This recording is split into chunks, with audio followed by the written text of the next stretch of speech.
Les amis, j'espère que vous allez bien. C'est le retour du FC Barcelone en Ligue des Champions. 10 mois après le dernier match en Coupe d'Europe qui s'était très mal passé en plus. C'était en poule face au Bayern Munich, une défaite 3-0 qui avait mis fin aux espoirs de qualification pour les huitièmes. Le Barça est de retour après 10 mois. C'est vraiment une éternité. Une éternité, c'était vraiment dur à supporter en tant que fan du Barça. 10 mois sans Ligue des Champions. Et d'ailleurs, bravo à tous ceux qui n'ont pas lâché ce Barça, tous ceux qui ont supporté coûte que coûte l'équipe, bravo à eux. Je pense qu'on aura des jours meilleurs, mais en tout cas, c'est vraiment mérité de votre part de ressentir un petit peu les frissons de la Coupe d'Europe, de la vraie Coupe d'Europe de nouveau. Donc je vous félicite, même si c'est bon, c'est le travail normal d'un supporter, hein, quoi qu'il arrive. En tout cas, nous sommes de retour. Le Barça est de retour et doit récupérer un statut de taulier européen. Ça y est, maintenant là, on fait partie du gratin européen de nouveau, enfin. On va arrêter de se moquer de nous. Donc maintenant, c'est à nous de récupérer un statut de taulier européen, de marquer les esprits dès maintenant, d'insuffler la peur. Le Barça doit refaire peur aux adversaires européens partout où on les joue. On nous a tellement manqué de respect depuis ces derniers mois, ces dernières semaines. Et c'était mérité. C'était mérité. Ça fait partie du jeu qu'on se fasse vanner comme ça en jouant l'Europa League, avec tout ce qui s'est passé en Europa League aussi, hein, le match au Camp Nou face à Francfort qui a été un désastre, le 8-2 avant ça, le 4-1 face au PSG. Si le Barça va retrouver un statut de taulier européen, ça passera par la Ligue des Champions. Hein. Ça ne passera pas par gagner, survoler la Liga. Si on veut redevenir une équipe respectée et crainte par tout le monde en Europe, ça passera par faire des grands matchs, faire des grandes prestations en Ligue des Champions, des performances marquantes qui vont marquer l'Europe entière et des matchs dont tout le monde va parler pendant des semaines et même des années ensuite. Alors maintenant qu'on est de retour en Ligue des Champions, on va se demander qu'est-ce que le Barça vise. C'est ça l'intérêt. Qu'est-ce que le Barça doit viser cette saison en termes d'objectifs? Quel est l'objectif? Voilà, qu'est-ce que c'est les quarts, les demi, la finale, le titre? Évidemment, on vise le titre, évidemment d'abord, mais qu'est-ce qui est un objectif réalisable hein, avec le contexte, le fait que voilà, on a un mercato qui a été vraiment conséquent, mais c'est des nouveaux joueurs qui arrivent. Donc la mayonnaise et l'expérience, la complicité n'est pas encore à 100%, le Barça n'est pas encore à 100% de son prime cette saison. Donc quel est l'objectif raisonnable pour le Barça de Xavi? Le minimum syndical où tu ne seras pas déçu. Ou si on arrive à ce niveau-là, ce stade-là de la compétition, tu ne pourras pas être déçu. C'est difficile comme question, clairement, et en plus, comme je l'ai déjà dit dans ma vidéo après le tirage, là, c'est quand même une année particulière, c'est en Coupe du Monde, donc il y aura une grosse pause en novembre avec la Coupe du Monde, donc difficile d'évaluer, presque impossible selon moi de répondre à la question parce que forcément des choses peuvent se passer et des choses vont se passer entre aujourd'hui et le mois de mars quand on sera lors des huitièmes de finale. Mais déjà, il faut se qualifier pour les huitièmes de finale, évidemment. Moi, j'ai envie de dire hein, que si le Barça fait demi-finale, je trouve que c'est un objectif raisonnable pour te dire que tu peux pas être déçu du Barça si le Barça fait demi-finale. Évidemment, ça dépend contre qui. Hein. Si on affronte un petit poussé en demi-finale, forcément, tu seras déçu de pas aller plus loin. Mais demi-finale, c'est un objectif raisonnable, selon moi, pour être satisfait de la saison, si elle se passe bien aussi en Liga. Pour l'instant, à l'heure où je parle, le Barça n'est pas favori en Ligue des Champions. Il y a pas mal d'équipes qui sont devant nous, qui ont un statut, qui méritent d'être devant nous en tant que protagonistes pour gagner la coupe à la fin. Des équipes comme Manchester City, évidemment, le PSG, le Bayern, Liverpool et même le Real Madrid qui vient de gagner la LDC, donc forcément, ils ont la confiance qui va avec. Et même Chelsea sont devant le Barça, favoris sur le papier, hein, sur le papier pour l'instant. Là, j'ai cité 6 équipes. 6 équipes, c'est quand même beaucoup. Hein. Ce sont les équipes qui sont favorites devant le Barça, selon les bookmakers, les parieurs. Pour l'instant, c'est un peu difficile, hein. C'est difficile pour tout le monde de situer le Barça par rapport au cadre européen. Est-ce que le Barça fait partie du top 10? Oui, je pense. Top 5, c'est un peu dur.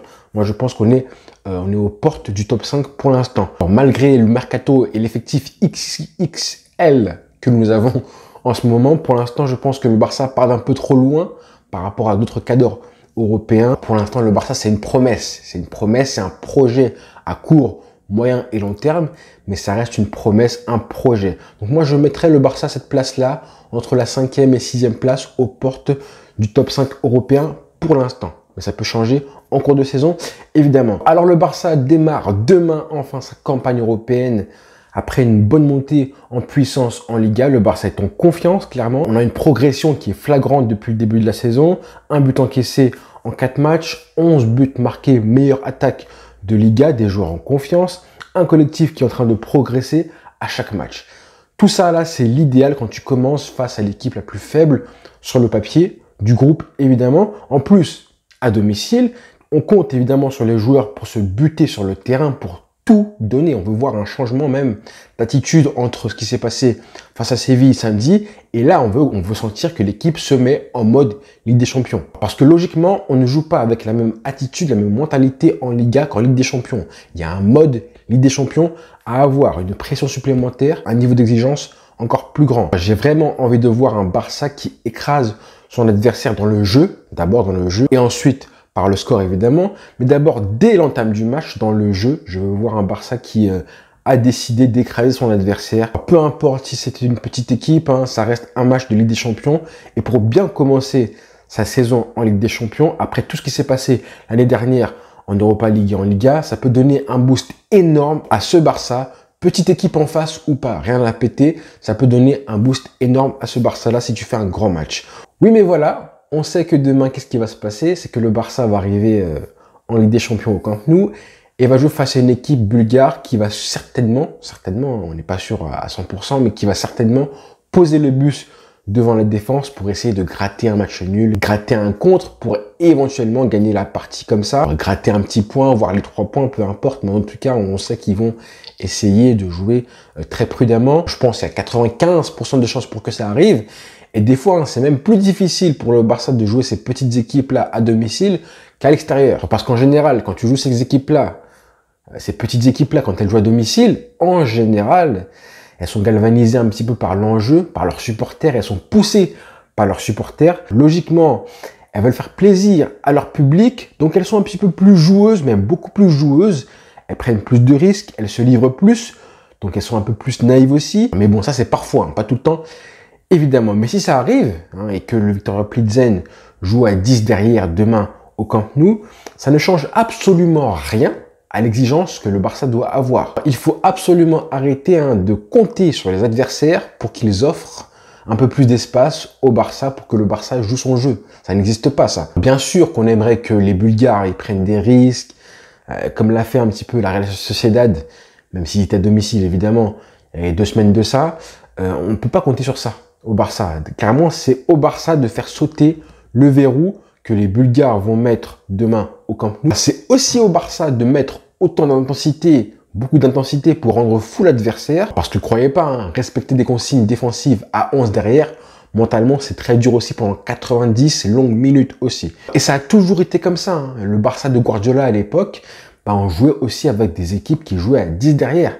Et on ne se plaignait jamais. Et on ne se posait pas la question de savoir si c'était bien ou pas d'avoir des équipes en face qui défendaient tout le match. Hein. Clairement, on arrivait, on démarrait le match avec une intensité de dingue. Dès le coup d'envoi, une intensité de fou. Et on faisait sauter le verrou. Et une fois que tu ouvres le score, forcément, tu te rends le match plus facile. Donc il faut que nous, on se rende le match plus facile. Et c'est ça le Barça qu'on veut. C'est ça le Barça qu'on veut. Hein. C'est à nous de faire le travail. C'est pas au Viktoria Plzen d'ouvrir ses fesses pour que nous, on puisse les trouer. Hein. Désolé pour cette poésie. Mais ensemble, les amis, ensemble, relevons tous notre niveau d'exigence. Donc demain, ce qu'on veut, c'est d'abord les 3 points, hein, les résultats. Toujours d'abord en priorité les résultats. Ensuite, en 2, la manière. Et ensuite, en 3, les statistiques. D'accord? Donc d'abord, ça veut dire les 3 points. Évidemment, le résultat. Ensuite, la manière. Si tu gagnes 1-0 en ayant fait 36 tirs, mais un manque de finition ou de la chance du côté bulgare, c'est pas très grave, d'accord? Au moins, tu auras eu la manière. Mais bon, d'abord, évidemment, les 3 points, ensuite la manière, et ensuite, le 3e point, c'est les statistiques, les chiffres. Combien de buts on va marquer? Est-ce qu'on fera un clean sheet? Ça, c'est un match complet du Barça. On veut les 3 choses demain. Et dernière chose, je voulais faire une vidéo après le match face à Séville sur le fait que voilà, le Barça, je pense que le Barça a besoin d'avoir un patron au milieu de terrain. Bon, j'ai pas eu le temps de la faire. Je pense que je la ferai du coup jeudi. Peut-être, ça dépend de comment se passe le match demain face aux Bulgares. Mais je voulais vraiment la faire. Dites-moi en commentaire d'ailleurs si vous la voulez absolument cette vidéo-là ou pas. Parce que je pense que c'est important. Le milieu de terrain, c'est clairement, je pense, le secteur du jeu le plus important au Barça. Et j'ai envie de voir en plus comment le milieu de terrain va se débrouiller face au Viktoria Plzen, parce que si évidemment les Bulgares mettent le buste devant les cages, c'est au milieu de terrain de créer le décalage, vraiment de camper dans le camp adverse. C'est au milieu de terrain qui doit être créatif et mettre de l'intensité. Donc forcément, ils seront en mission pour l'équipe probable. Maintenant, je pense que Xavi pourrait faire pas mal de rotations, enfin plusieurs rotations, comme il en faisait d'ailleurs en Europa League l'année dernière. On pourrait voir des mecs qui sont dans la rotation, mais qui pourraient très bien postuler pour une place de titulaire, comme Frenkie de Jong, comme Christensen, Jordi Alba, voire même Kessié, et peut-être même Bellerin. Je pense que Xavi pourra faire 4-5 rotations, des petits ajustements. Pas une équipe B complète, évidemment. Parce que je pense que des mecs comme Lewandowski, Rafinha ou même Pedri, ils risquent de jouer encore une fois. Mais il faut des rotations parce que là, ça va être c'est la première semaine où le Barça va enchaîner des matchs tous les 3 jours. Là, pour l'instant, on n'a eu que un match par semaine. Donc là, comme il avait dit que Busquets ne pouvait plus enchaîner à son âge un match tous les 3 jours, c'est le moment de le prouver, du coup, Xavi. Donc moi, j'ai envie de voir un petit peu Ansu Fati jouer au titulaire avec Rafinha et Lewandowski, un milieu de terrain avec Frenkie de Jong en numéro 6, pourquoi pas, même si je pense que c'est pas son meilleur poste. Mais on sait que Xavi a déjà essayé de mettre Frenkie de Jong en numéro 6, quand Busquets était suspendu face à la Real Sociedad. Mais si on met Frenkie de Jong en numéro 6 avec Kessié à côté de lui, là, je suis plus confiant, par contre, vous voyez. Donc là, pourquoi pas un milieu de terrain avec Pedri, Kessié et Frenkie de Jong, ça, je serais content. Et en défense, évidemment, Christensen, qui faisait un très bon début de saison. J'ai envie de le voir jouer, moi, encore une fois. Bellerin, pourquoi pas, soit titulaire, soit en entrant en jeu, qui voudrait dire qu'on pourrait avoir Sergi Roberto au poste de latéral droit. À gauche, Alba, je pense qu'il va jouer, parce qu'il faut qu'il joue aussi. Et pour accompagner Christensen, j'ai envie de voir Araujo, moi, ou Koundé.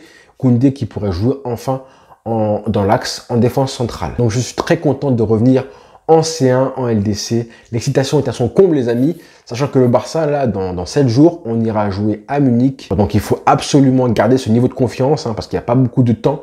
Si tu fais une mauvaise performance, tu n'as pas assez de temps pour te relever et redémarrer un nouveau cycle de confiance. Donc, il faut absolument gagner, faire un gros match demain et on sera tranquille. Je pense qu'on sera bien, qu'on pourra lancer la saison en Ligue des Champions et même pour la suite en Liga.